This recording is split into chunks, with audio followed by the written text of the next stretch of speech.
So hello everyone, it's doctor Vishal जो आज अपन पढ़ने वाले हैं अपने कार्डियोवास्कुलर सिस्टम की फिजियोलॉजी में एक और मोस्ट इंपॉर्टेंट टॉपिक जो कि अपना है हार्ट साउंड।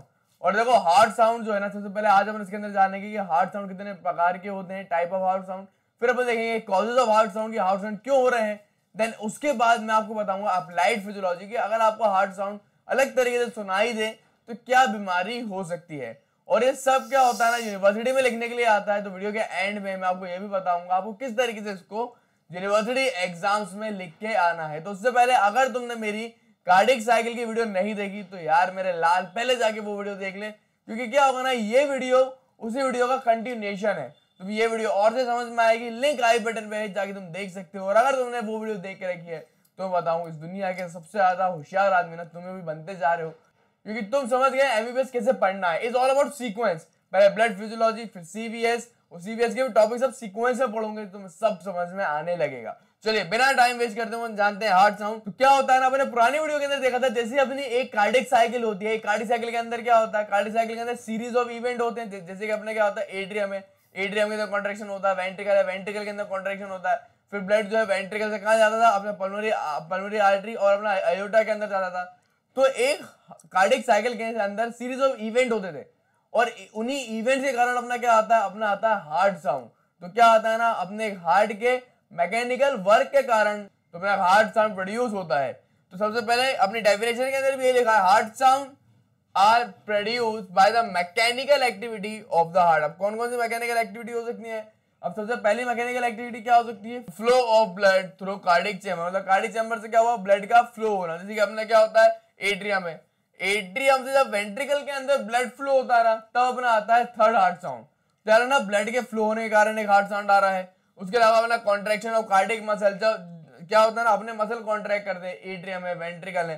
तो जब अपना एट्रियम कॉन्ट्रैक्ट करता है ना, तब अपना आता है फोर्थ हार्ट साउंड। ठीक है, अब तुम बोलोगे सर फिर बाकी के दो हार्ट साउंड कहां है, पहले और दूसरे। तो अपन आ जाते हैं क्लोजर ऑफ वॉल्व से। तो याद रखना, जब अपना हार्ट है, अब हार्ट में क्या होता है ना, कुल मिला के मेन अपन देखें दो कैटेगरी के वॉल्व्स हैं। एक जो एट्रियम और वेंट्रिकल के बीच में प्रेजेंट है, उनको क्या बोलते हैं, इन वॉल्व्स को अपन बोलते हैं एट्रियो वेंट्रिकुलर वॉल्व। ये पहले ही बताया था। तो जैसे अपना एट्रियो वेंट्रिकुलर वॉल्व अपने बंद होते हैं, तो एट्रियो वेंट्रिकुलर वॉल्व के बंद होने के कारण अपने सबसे पहला साउंड आता है, उसे अपन बोलते हैं लब। समझे आप। और जो अपना दूसरा हार्ट साउंड रहता है वो कब आता है, वो अपना जब आएगा जब अपने जो सेमिन्यूलर वॉल्व जो रहते हैं वो अपने क्लोज होते हैं। सेमिन्यूलर वॉल्व के क्लोज होने के कारण अपना साउंड आता है डब। तो जब अपना हार्ट का साउंड ना इस तरीके से होता है, वो होता है लब डब। अरे सर लब वब नहीं, लब डब होता है। और लब डब साउंड जो है हार्ट का एक क्लासिकल साउंड है। शुरू के दो साउंड जो है नॉर्मली अपन स्टेथोस्कोप से सुन सकते हैं, बट अपना थर्ड साउंड नॉर्मली इनऑडिबल रहता है, अपन स्टेथोस्कोप से उसको नहीं सुन सकते, इसके लिए माइक्रोफोन चाहिए रहता है। और फोर्थ साउंड अपना जो है वो सिर्फ अपन को कुछ डिसीज के अंदर सुनाई देता है, सिर्फ पैथोलॉजी में सुनाई देता है। अब आप बोलोगे सर हार्ट साउंड अपन कैसे सुन, बड़ा कॉमन अपन यूज करते हैं स्टेथोस्कोप का। मैं तुमको करके बताता हूँ, ए सर्किट स्टेथोस्कोप लेके आ। दोनों भाई डॉक्टर का औजार। हाँ डॉक्टर का औजार, इसको डॉक्टर का औजार भी बोलते हैं। तो करना कुछ नहीं है, स्टेथोस्कोप लगाया आपने और ये आपने करा इसको यहाँ से एक्टिव। तो जैसे अपन ने एक्टिव करा, फिर आपको पेशेंट में अभी क्या है, अपना जो ये है सर्किट है, सर्किट में पेशेंट ही अपना थोड़ी देर में आपके यहाँ पर सुनाई देने लगता है। तो आप क्लासिकल साउंड आपको सुनाई देगा लब डब लब डब लब डब। तो ये बहुत ज्यादा अच्छा तरीका है किसी पैथोलॉजी को जानने के लिए। अब ये हार्ट साउंड में क्यों सुनने का भी आपने दिमाग लगाया हो, क्या इतना अलग अलग पैथोलॉजी के अंदर ये हार्ट साउंड के डिफरेंट हो जाता है। तो अप्लाइड फिजियोलॉजी इसलिए अपन पढ़ते हैं। तो तुम लोग बोर ना, उसमें कॉमेडी करता रहता हूँ क्या, बस बोर नहीं होना चाहिए अपन को। चलिए अब अपन आते हैं डिफरेंट टाइप के साउंड पे। टोटल 4 हार्ट साउंड है, पहला दूसरा तीसरा चौथा बता दिया। पहला दूसरा क्या होता है, स्टेथोस्कोप से अपन सुन सकते हैं, किससे, डॉक्टर के औजार से, जिसको स्टेथोस्कोप बोलते हैं। ठीक है, क्लासिकल साउंड भी अपन बोलते हैं। कैसा होता है, लब और डब से होता है। पहला साउंड लब, दूसरा साउंड डब। फिर आपको ये ना टेबल अच्छे से याद होनी चाहिए, टेबल ही बहुत महत्वपूर्ण टेबल हो जाती है। अब अपन को ये पता होना चाहिए कौन सा साउंड क्यों हो रहा है। तो पहला साउंड क्यों हो रहा है, इसका कॉज क्या है, इसका कॉज अपना होता है जब क्लोज होते हैं अपने एट्रियो वेंट्रिकुलर वॉल्व। अब एट्रियो वेंट्रिकुलर वॉल्व क्लोज क्यों होते हैं, कब होते हैं, कौन सी स्टेज में होते हैं कार्डिक साइकिल की, बिल्कुल सही आपने जवाब दिया, वो अपने होते हैं आइसोमेट्रिक कॉन्ट्रैक्शन पे। तो याद है जब अपना आइसोमेट्रिक कॉन्ट्रैक्शन होता है अपने वेंट्रिकल्स के अंदर, तो क्या होता था, अपने ये एट्रियो वेंट्रिकुलर वॉल्व क्लोज हो जाते थे। इसलिए मैंने बोला था कार्डिक साइकिल की वीडियो देख लो। और आपके वाइवा का भी हुआ, तो वाइवा में भी ऐसे क्वेश्चन पूछने हैं कि एट्रियो वेंट्रिकुलर वॉल्व कब क्लोज होता है, तो उसमें भी ये काम में आएगा। ठीक है, फिर पहला साउंड कैसा होता है, वो बहुत लॉन्ग होगा, सॉफ्ट होगा एंड लो पिच साउंड होता है, थोड़ा लब जैसा वो साउंड करता है। Is that clear everybody? फिर दूसरा साउंड कब सुनाई देगा, ये अपने जब सेमिनल वाल्व क्लोज होंगे। कौन सी स्टेज में सेमिनल वाल्व क्लोज होते हैं, वो अपने प्रोटोडायस्टोल में क्लोज होते हैं। कैसा होता है, शॉर्ट होता है, शार्प होता है, हाई पिच होता है, डब जैसा सुनाई देता है। फिर तीसरा साउंड केस कब कब आएगा, जब अपना ब्लड एट्रियम से वेंट्रिकल के अंदर आएगा रैपिडली। वो कब आता है, वो अपनी रैपिड फिलिंग स्टेज में आता था। कैसा होता है, लो पिच। चौथा साउंड कब आता था, अपने जब मसल कॉन्ट्रैक्ट करते हैं ना एट्रियम के, तब आता था। एट्रियम का मसल कब कॉन्ट्रैक्ट करेंगे, अपने एट्रियल सिस्टोल में। तो एट्रियल सिस्टोल हो गया। और चौथा साउंड अपना इनऑडिबल होता है, वो आपको सुनाई नहीं देता, कुछ पैथोलॉजी में सुनाई देता है। फिर अपन ड्यूरेशन है, कितने सेकंड तक ये होता है, तो ड्यूरेशन आप याद कर सकते हो, डायरेक्ट लिखने के लिए जाएगा। फिर इसकी फ्रीक्वेंसी बहुत इंपॉर्टेंट है, कितने फ्रीक्वेंसी का होता है। फर्स्ट आउट साउंड 25 से 45 फ्रीक्वेंसी का होगा, सेकंड 50 फ्रीक्वेंसी का होगा, थर्ड वाला 1 से 6 फ्रीक्वेंसी का होगा, चौथा वाला अपना 1 से 4 फ्रीक्वेंसी का होगा। अब क्योंकि अपने थर्ड साउंड की फ्रीक्वेंसी कम है, इसलिए वो नॉर्मल स्टेथोस्कोप में सुनाई नहीं देता, उसके लिए अपन को माइक्रोफोन चाहिए। फोर्थ वाला जो है 1 से 4 सेकंड का होता है। फिर ईसीजी, तो ईसीजी जो है वो अपना नेक्स्ट टॉपिक है। तो देखो ईसीजी को मैं थोड़ा तुम्हें एक्सप्लेन कर देता हूँ। भाई ये नेक्स्ट टॉपिक क्या हुआ, ये एक अपना ये ईसीजी रहता है। ईसीजी क्या होता है, याद है जब अपन हॉस्पिटल में जाते हो या फिर मूवी में देखा होगा, एक मशीन लगी रहती है, दिल से कनेक्ट होता है, बहुत सारे तार में दिल से कनेक्ट होते हैं, और ऐसे आवाज देती है, पीप पीप पीप पीप पीप पीप, इस तरीके से वेव बनती जाती है। और जैसे ये वेव ऐसी सीधी हो जाए तो क्या होता है ना, पेशेंट अपना मर जाता है, पी एकदम से पेशेंट मर गया और पूरा क्लाइमेक्स आ जाता था। तो इसको बोलते हैं ईसीजी। नेक्स्ट टॉपिक है, अब आप समझ लो, अभी आप याद करने के लिए समझ लो कि एक ईसीजी होता है, उसके अंदर इस तरीके से वेव होती है, एक पहली पी, फिर होता है क्यू आर एस टी। तो अपने ईसीजी में कुछ ऐसी वेव्स होती हैं, अभी आप याद करने के लिए समझ लो, नेक्स्ट में अच्छे से अपन इसको पढ़ लेंगे। तो क्या रहता है, अपना फर्स्ट साउंड कब आता है, पहला अपना साउंड जब आएगा जब ईसीजी में आर वेव होगी। Is that clear? यहाँ पे लिखा भी है, आर वेव के साथ कौन साइड करेगा, जब टी वेव होती है तब अपना आता है दूसरा साउंड। और याद रखना पी और टी के बीच में, between T wave and P wave, अपन को सुनाई देगा तीसरा हार्ट साउंड। और बिटवीन पी एंड क्यू, मतलब पी एंड क्यू के बीच में अपन को सुनाई देगा चौथा हार्ट साउंड। तो अभी आप याद कर लो, नेक्स्ट वीडियो में आपको और चीजें क्लियर हो जाएगा। मैंने बोला ना, physiology is all about interconnected topics, this is all about heart sound. और अप्लाइड पे बना जाते हैं, तो क्या रहता है ना, अगर पहला साउंड अगर आपको खराब सुनाई दे तो क्या क्या बीमारी हो सकती है। तो देखो, जो लब रहता है, जो पहला हार्ट साउंड जो रहता है, अब उसमें 3 तरीके की मेन कंडीशन होती है, होती तो बहुत सारी है, मेन अपन 3 पढ़ रहे हैं। याद हो, देखो पहला वाला हार्ट साउंड आपको कैसे देखने में पड़ रहा है, आपको सुनाई दे reduplication of first heart sound, मतलब कि पहले लब होता है, लेकिन आपको कैसे सुनाई दे रहा है, जब स्टेथोस्कोप लगा रहे हो, लब लब डब, लब लब डब, लब लब डब। अभी ऐसा क्यों हो रहा है, पहला साउंड क्यों आ रहा था, अपना आ रहा था एट्रियो वेंट्रिकुलर वाल्व के क्लोज होने के कारण। ये मान लो राइट का है और लेफ्ट का है, ये दोनों जब साथ में क्लोज होंगे तो क्या आएगा, अपना आएगा लब। लेकिन अगर किसी पैथोलॉजी के कारण, किसी डिसीज के कारण क्या हो, एक राइट साइड का पहले क्लोज हो रहा है, लेफ्ट साइड का बाद में हो रहा है, तो क्या होगा, तो यहाँ पे आपको 2 साउंड सुनाई देंगे। इसी को बोलते हैं रीडुप्लीकेशन। कैसे, लब लब और डब। Is that clear? तो रीडुप्लीकेशन मतलब, reduplication mean splitting of heart sound. दो साउंड थे अपने एट्रियोवेंट्रिकल वाल्व के, स्प्लिट हो गए।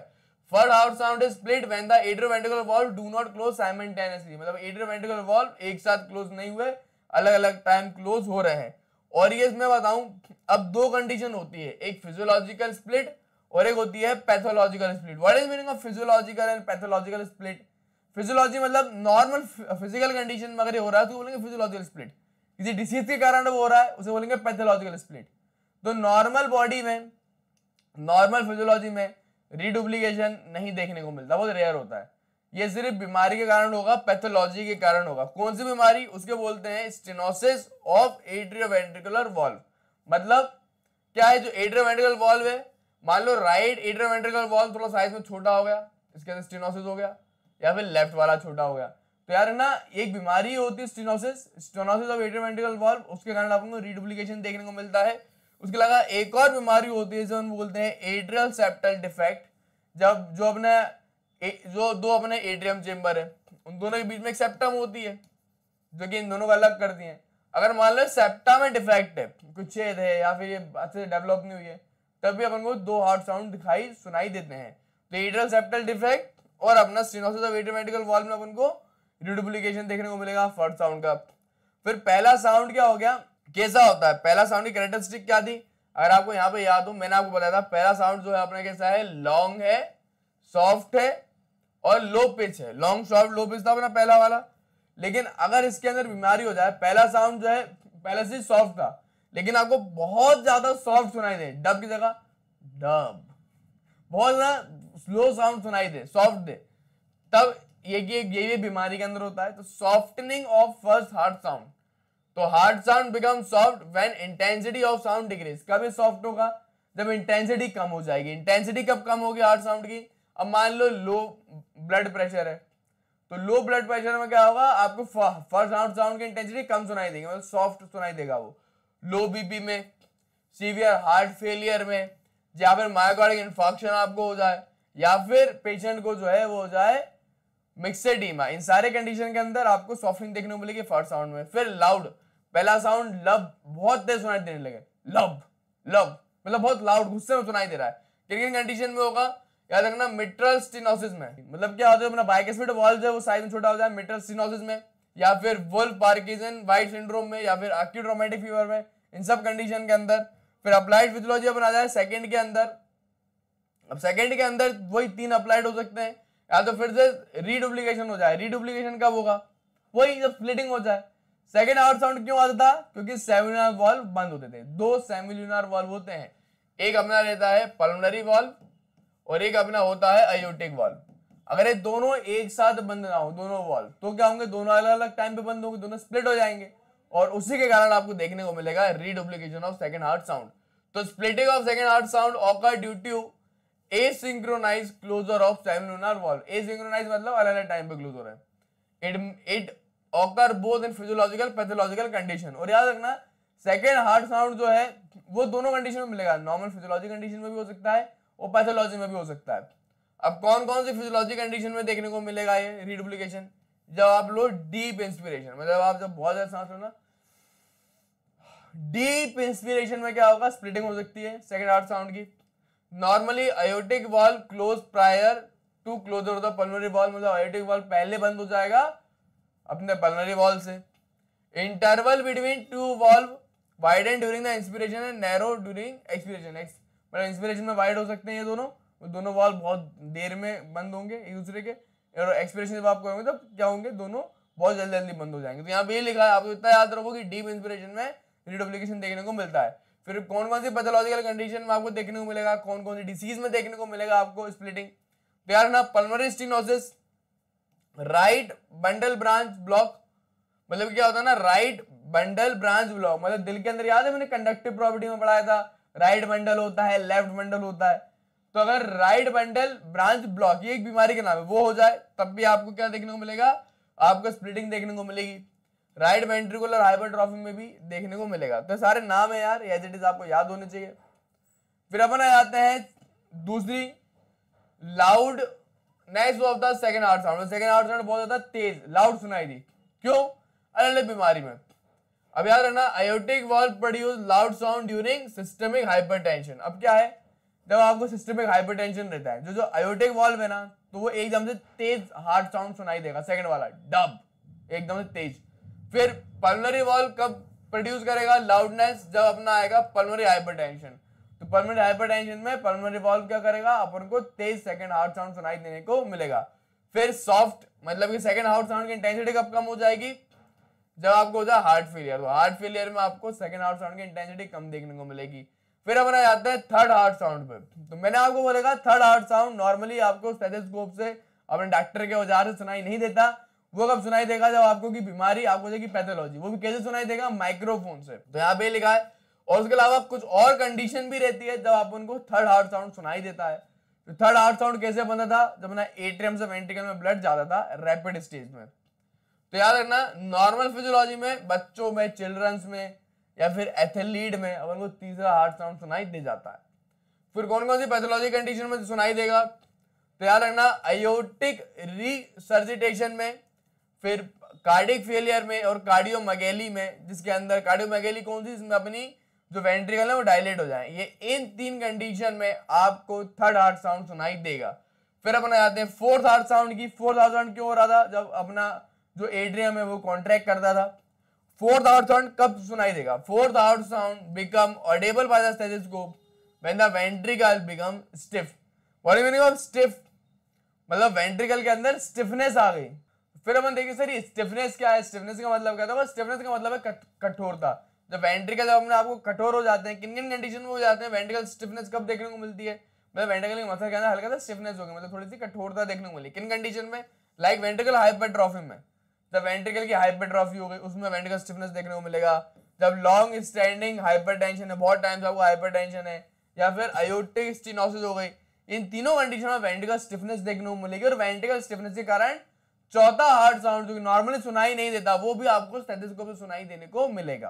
This is all about heart sound. और अब आपको मजा आया होगा पढ़ने में। मैं बताता हूँ यूनिवर्सिटी में कैसे लिखना है, और ये सारे मेरे नोट्स हैं, इसके जरिए बहुत आपको इजी हो जाता है पढ़ना। बहुत जल्द ही मेरी वेबसाइट पे अप्लाई हो जाएंगे, फिर भी रफ है। मेरे रियल नोट्स में और ज्यादा अप्लाइड फिजियोलॉजी और टॉपिक्स हैं, क्योंकि इतना सारा मैं यूट्यूब पे नहीं पढ़ा सकता, तो मैंने नोट्स में डाल देता हूँ। तो बहुत जल्द मेरी वेबसाइट पे अवेलेबल हो जाएंगे, जाके तुम बाय कर सकते हो वहां पे। और देखो मेरा तो एक ही मेन गोल है कि देखो हिंदुस्तान में ना एमबीबीएस इजी करना है। लोगों का अलग अलग गोल होता है, मुझे पीजी करना है, मुझे ये करना है, मुझे वो करना है। मेरा अलग है। मेरा ये कि एक जो मैं जितना लोगों की मदद कर सकता हूँ मैं उतनी ज्यादा करूँ, और हिंदुस्तान में पूरी एमबीबीएस इजी कर दूं, ताकि लोग कम से कम ये तो रहे कि नहीं यार सारे टफ नहीं है। कितने बच्चे ऐसे होते हैं सुसाइड कर लेते हैं यार। मेरे कितने जूनियर्स हैं, मेरे कॉलेज के अंदर कुछ जूनियर्स ने सुसाइड करी। क्यों? क्योंकि उनको चीज समझ में नहीं आ रही थी। और एक रियलिटी है कि मेरा एक बहुत पुराना दोस्त था, जब मैं फर्स्ट ईयर में था, सेम उसकी भी सुसाइड हुई किसी और मेडिकल कॉलेज में। मैं नाम लेना पसंद नहीं करूंगा उसका। तो तब मुझे भी अंदर से ऐसा गिल्ट फील हुआ था कि यार वो मुझे काफी कॉल लगाता था, भाई बता दे, भाई ये कर दे, तो मैं बताता भी था, बट एक अंदर से गिल्ट रह गया मेरे मन में। तो मेरे को लगा कि नहीं यार मुझे करना चाहिए। तो मैंने ये जो भी स्टार्ट करा उस भाई के लिए स्टार्ट करा, और फिर ये साइकिल चलती गई। तो मेरा एक ही उद्देश्य है एमबीबीएस को इजी करना। उसके बाद फिर मैं मेरी पीजी वीजी करूंगा। जब तक तो मैं मेरे जो सपने हैं, जो मेरे माता पिता के सपने होते हैं कि नहीं मेरा बच्चा डॉक्टर बनेगा, पीजी करेगा, मेडिसिन करेगा, मैंने मेरे सपने तुम्हारे लिए गवा दी कि नहीं मैं मेरा सपना पूरा नहीं करूंगा, पहले तुम्हारा करूंगा, पहले तुम लोगों को इजी करूंगा। तो बहुत चीजें सेक्रीफाइस करनी पड़ती है जीवन में। चलो आगे बढ़ते हैं हार्ट साउंड पे। What is meaning of heart sound? तो हार्ट साउंड कैसे यूनिवर्सिटी में लिखना है? पहले हेडिंग डालना हार्ट साउंड की, फिर डेफिनेशन लिखना क्योंकि हो रहे हैं, फिर डिफरेंट प्रकार के हार्ट साउंड होते हैं, फिर नॉर्मली लिखना पहला दूसरा अपना क्लासिकल होता है, फिर एक पूरी टेबल बनाते हैं। इस टेबल में देखो तुम क्या चीज छोड़ सकते हो, तो याद रखना ड्यूरेशन तुम्हें याद नहीं हो रहा, ड्यूरेशन छोड़ देना, बाकी वाइब्रेशन याद नहीं हो रहा, वाइब्रेशन छोड़ देना, लेकिन occur, characteristic, cost, frequency, relation नहीं लिखने पड़ेंगे, इतना तुम लिख देना। हार्ट साउंड में कोई भी डायग्राम फ्लो चार्ट नहीं है। फिर इसकी अप्लाइड लिख देना। अब अप्लाइड भी ऐसी है कि जरूरी नहीं है तुम 3-3, 4-4 लिखो। फर्स्ट हार्ट साउंड की एक अप्लाइड याद हो गई, रीडुप्लीकेशन, तो वो लिख दो। सेकंड की एक याद हो गई तो वो लिख दो। थर्ड की और फोर्थ की, मतलब 1 से 2 डिजीज याद कर लो, ज्यादा लोड मत डालो ब्रेन में। तो अगर तुमने अप्लाइड लिख दिया तो तुम्हें बहुत अच्छे मार्क्स मिल जाएंगे। और हेडिंग में लिखना this is all about heart sound. Next topic अपन पढ़ेंगे अपना ईसीजी के बारे में, देन अपन पढ़ेंगे cardiac output. So thanks for watching and keep learning.